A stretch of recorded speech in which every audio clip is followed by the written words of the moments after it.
and welcome to NewFilmmakers Los Angeles in partnership with Movie Maker magazine. My name is Danny De Lillo and we're here at the Cambridge Los Angeles showroom in West Hollywood, and I'm here with Pamela J with her movie, The Legacy of the Exiled NDNZ. Let's take a look at a clip.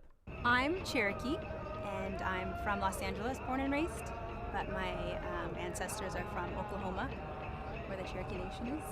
I'm Navajo, half Salvadorian.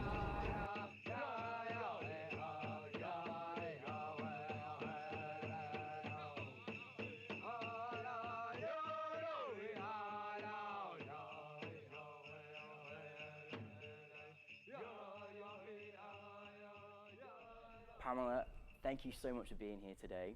Well, thank you for having me. Tell us a brief synopsis of your documentary. My documentary is about the lives of 7 young Native Americans that currently live in Los Angeles. And it documents their lives of what brought them here to Los Angeles, and also commemorating the legacy of the relocation program, which was a program that was put together by the United States government to encourage Native Americans to leave their tribal lands and come live in the city. Well, honestly, personally, I thought it was an absolutely fascinating story, and I really enjoyed watching it, as did our audience last night. Where did you come about creating the idea? The idea actually came about from a film that I saw back in 2007.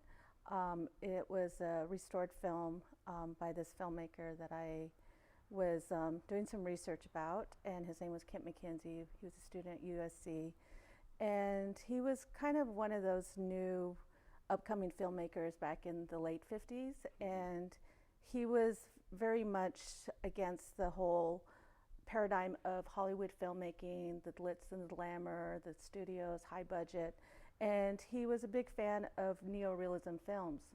And he wanted to bring some reality of what was happening here in the United States, and one that he knew that was happening was the gentrification that was happening in Los Angeles during the late 50s.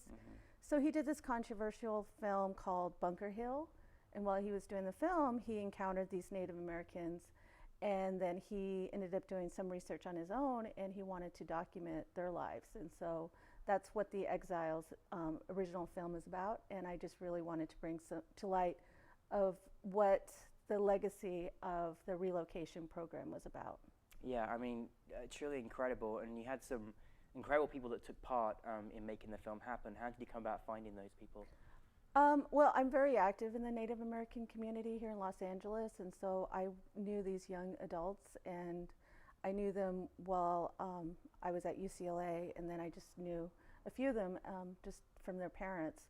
And I really wanted to shed light of the diversity of Native Americans here in the city, and that's what you see in the film is you see a Lakota woman, a young gentleman from the Barona Bands of Mission Indians, Navajo, Cherokee, Seminole tribes, and so you really kind of understand the diversity of how Native Americans live in the city. What's so fascinating for me is that I noticed like a lot of young people who want to go back and experience what their grandparents experienced and go back and live in their house. You know, it's such a great that there's a great light between the young people that have come from different tribes, isn't it? Yeah, there is, and that's what I think is important, is that we still have a lot of ties to our tribal community.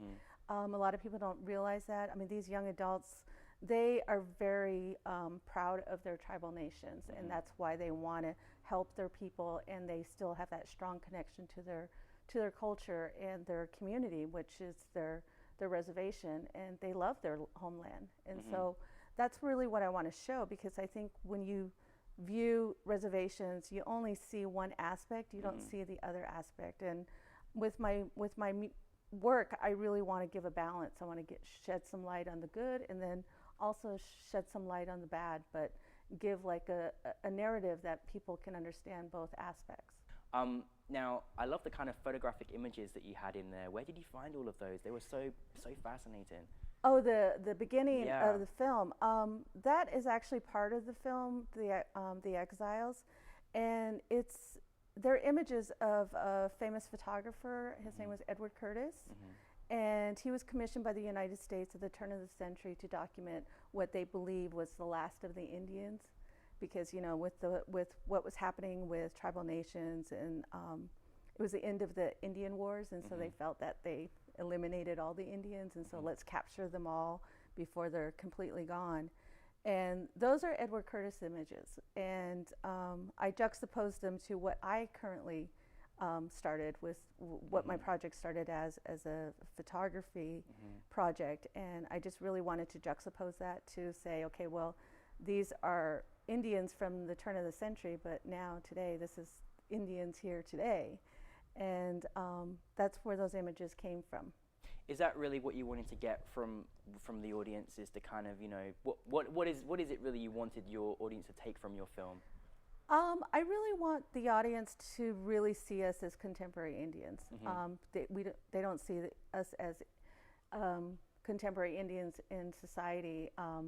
Even with me, when I tell people I'm Native American, they're like, "Oh, you don't look Native American," because they have this image already set like. in their mind frame that an Indian is with buckskins, you know, braided hair, feathers, and all that aspect. But we're not. We're contemporary Indians.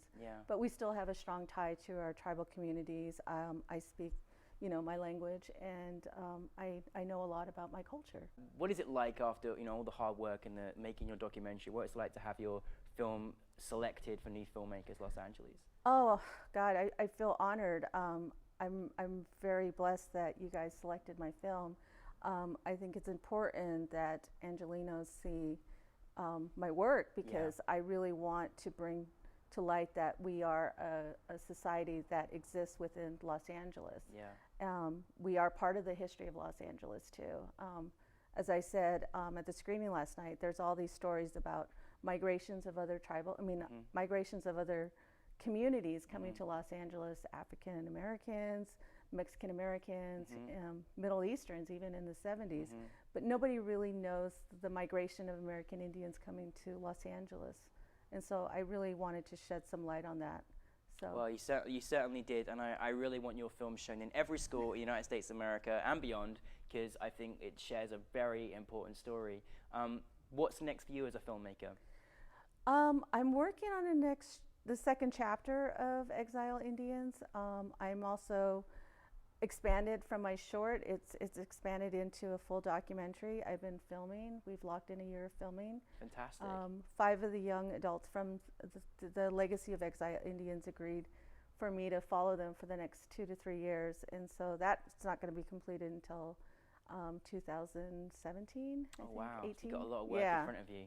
Yeah. Well, that's amazing. Well, thank you so much for sharing your story. Is there any way anyone can follow you or find out more about what you're doing? I'm on Twitter, Navajo Filmmaker. I'm on Instagram. It's a little hard to find me, but it's Tachitni Photography. Fantastic. But, well, we'll get that put up for you. Thank you very much for coming in today, Pamela. Congratulations on your film. Thank you.